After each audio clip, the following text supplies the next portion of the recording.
Olá, companheiras e companheiros. Respira fundo, ajeita tua cadeira, prepara o café ou quem sabe até um rum haitiano, porque está começando o podcast Haiti Presente, uma edição especial da campanha de financiamento da Brigada de Solidariedade que parte para o Haiti no fim deste mês.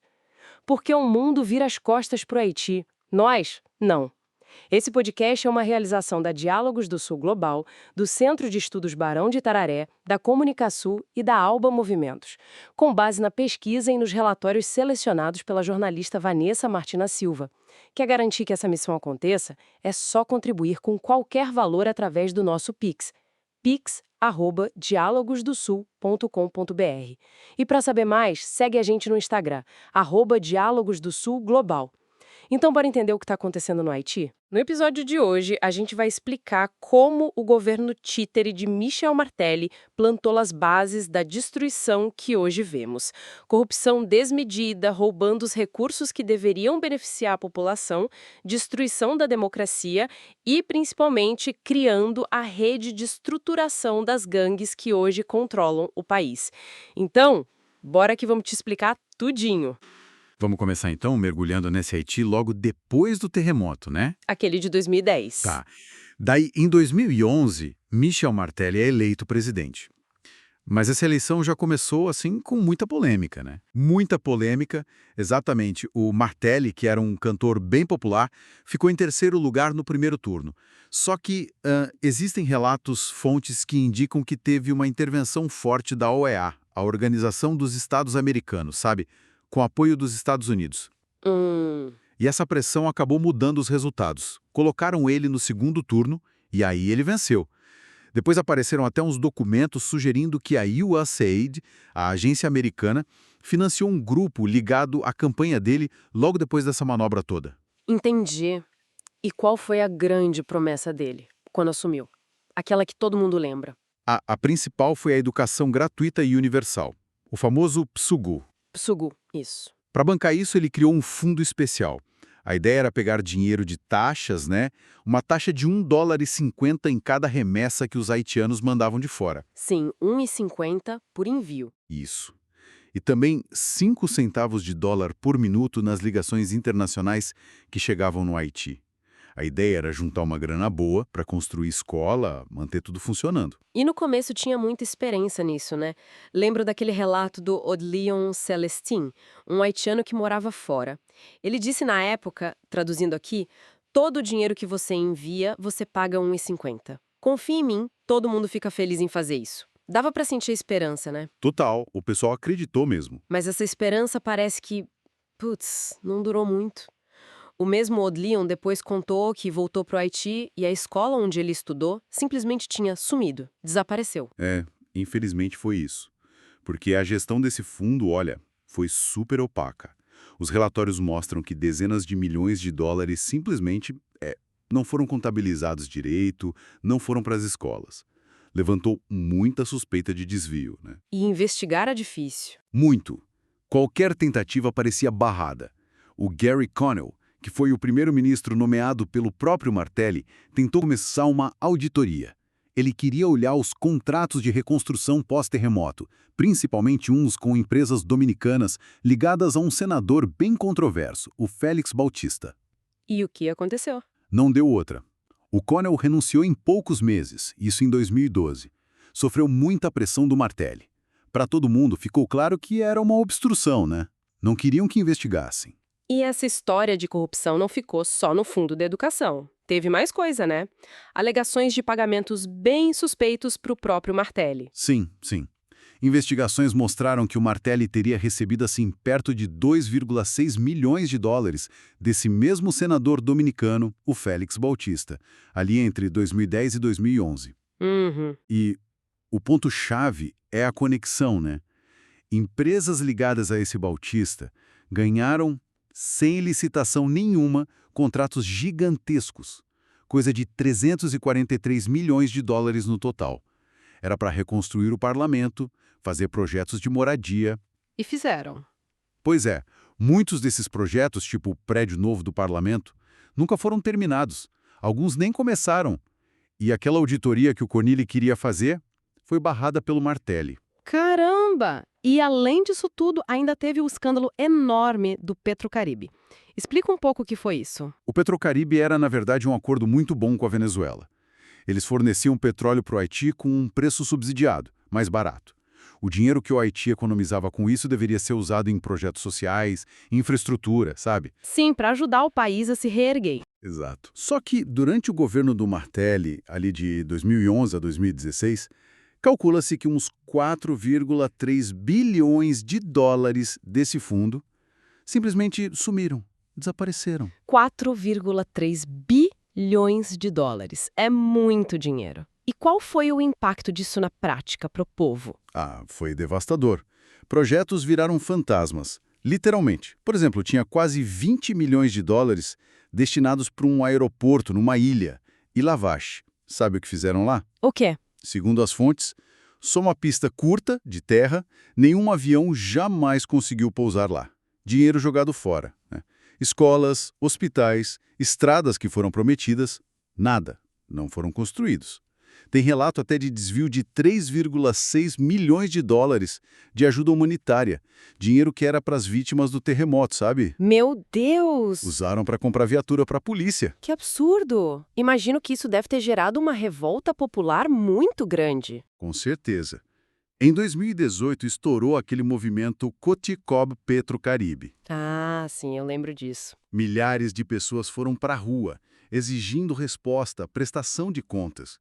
E a indignação só aumentou porque, segundo relatos, o Martelli chegou a fazer piada pública sobre o sumiço do dinheiro. Imagina, Nossa. zombar de uma situação dessas. Exato. Deixou o pessoal mais revoltado ainda, claro. Vamos fazer uma pequena pausa para dizer que este podcast, Haiti Presente, faz parte da campanha de financiamento da Brigada de Solidariedade ao Haiti, uma missão internacional organizada pela ALBA Movimentos para fortalecer as rutas populares haitianas e denunciar para o mundo a situação que o povo do Haiti enfrenta.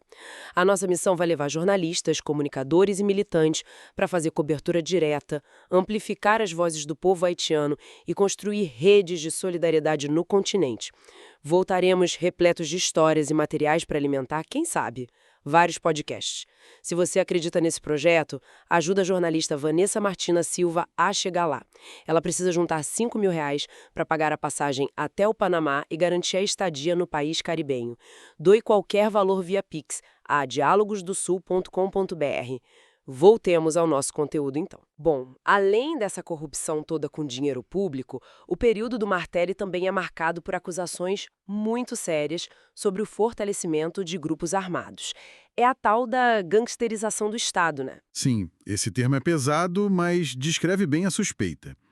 É a ideia de que instituições do Estado e gangues criminosas começaram a cooperar, assim, para fins políticos ou financeiros mesmo. Não é à toa que, anos depois, em 2022, 2023, o Canadá e os Estados Unidos impuseram sanções ao Martelli. Sério? Sanções por quê? Acusaram ele de financiar gangues e de ter envolvimento com narcotráfico. Coisas que, segundo eles, contribuíram diretamente para a instabilidade que a gente vê hoje no Haiti. E tem exemplos concretos dessa ligação, assim, relatados na época mesmo? Olha, tem uns relatos bem preocupantes. Em 2015, lá em Arcarrai, teve uma repressão violenta a protestos locais. Foi feita por uma unidade policial nova, chamada BOID. BOID. Nunca ouvi falar. Pois é. Um pescador da região deu um testemunho forte na época, ele disse: "Nunca tínhamos visto esse pessoal da BOID antes. Ouvi dizer que são ex-prisioneiros que Martelly libertou para formar essa unidade." Nossa, ex-prisioneiros na polícia? É o que se dizia. E essa unidade foi acusada de ser extremamente violenta, teve morte, saque. Fontes descrevem uma dinâmica de clientelismo, sabe? O governo supostamente dava armas, dinheiro ou até garantia impunidade para certas gangues, Em troca de quê? em troca de apoio. Seja para reprimir a oposição ou para garantir votos em alguma eleição, essa dinâmica ajudou a criar as bases para a crise de segurança terrível que o Haiti vive hoje. E enquanto isso acontecia nos bastidores, digamos assim, o que acontecia com as instituições democráticas? Com o Congresso, as eleições? Foram sendo enfraquecidas sistematicamente. O governo Martelli foi adiando as eleições legislativas e municipais. Elas estavam previstas para 2011, depois para 2013 e nada. Tem um analista, o François Pierre-Louis, que descreveu isso como um esforço deliberado do governo Martelli para postergar as eleições o máximo possível. Ele até disse que o Martelli dizia abertamente que não se importava muito com eleições. Que complicado. E qual foi a consequência prática disso? O resultado foi um colapso institucional. Chegou janeiro de 2015, os mandatos dos parlamentares acabaram e, como não teve eleição nova, o parlamento foi dissolvido. O país ficou sem parlamento. Exato. E o Martelli passou a governar por decreto, por mais de um ano, sem nenhuma fiscalização do legislativo. Nossa Senhora. E quando finalmente tiveram eleições em agosto de 2015, foi um caos. Muita violência, ataque a centro de votação, urna roubada, denúncias de fraude por todo lado, e a participação do povo foi baixíssima, tipo 18%. 18%! E a comunidade internacional, o que disse dessas eleições? Aceitou? Então, a avaliação de muitos observadores internacionais na época foi que o processo tinha sido bom o suficiente. Bom o suficiente? Pois é. O pesquisador Jake Johnston até questionou isso na época de forma bem direta. Ele disse, traduzindo livremente, bom o suficiente para quem? Certo, bom o suficiente para os haitianos? Acho que muitas pessoas aqui não acham que foi bom o suficiente. Dá para entender a crítica, né? Totalmente. Então, o Martelli sai do poder em 2016, mas deixa um rastro de destruição institucional e social, é isso? Ele saiu no meio de uma crise política gigantesca, mas o grupo político dele, o PHTK, ainda conseguiu eleger o sucessor, o Jovenel Moïse, em outra eleição super conturbada. O legado que o período Martelli deixou, segundo muitas análises, foi esse aprofundamento da lógica do Estado contra a nação. A impunidade, a corrupção, o fortalecimento dessas redes criminosas, tudo isso ficou ainda mais forte. E como essa herança do Martelli se conecta com a crise atual? Essa que a gente vê nos jornais, com as gangues dominando tudo? A conexão é direta, infelizmente. Aquela gangsterização que a gente falou, que acelerou muito sobre o Martelli, é vista por muitos analistas como o gatilho principal para o colapso da segurança pública que vemos hoje. As estimativas atuais são assustadoras. Falam que as gangues controlam algo entre 80% a 90% de Porto Príncipe. 80% a 90%. É quase a cidade toda. E essas alianças de gangues, como a famosa G9, que surgiu em 2020, liderada por aquele ex-policial, o Barbecue, tudo isso é parte dessa herança complexa do período Martelly e também do que veio depois. O banditismo, que antes era talvez mais localizado, virou essa criminalidade generalizada que hoje asfixia o país. Fica mesmo essa reflexão final, né? Como é que uma nação pode reconstruir a confiança, reconstruir as instituições, quando as próprias estruturas que deveriam servir ao povo acabam se tornando instrumentos de corrupção, de violência, deixa cicatrizes muito profundas para as próximas gerações, né? E assim a gente fecha mais um episódio do podcast especial Haiti Presente.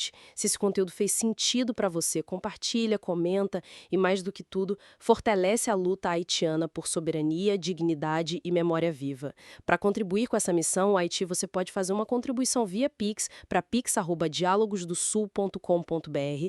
Lembrando que na segunda quarta-feira de todos os meses, às 18 horas, nós temos o programa completo Haiti Presente na TV Diálogos do Sul Global no YouTube. Já temos vários episódios gravados te esperando. Queremos agradecer o patrocínio da Federação dos Trabalhadores em Empresas de Crédito do Estado de São Paulo e também o apoio do Sindicato dos Trabalhadores na Administração e Autarquias do Município de São Paulo, o Sindicep. Larissa Gold, Maristela Maia e Júlio César de Freixo Lobo. Agradecemos também a generosa contribuição misteriosa que não deixou rastros, mas enviou o Pix. Esta é uma realização. Diálogos do Sul Global, Centro de Estudos Barão de Tararé, Comunicasul e Alba Movimentos. Até amanhã.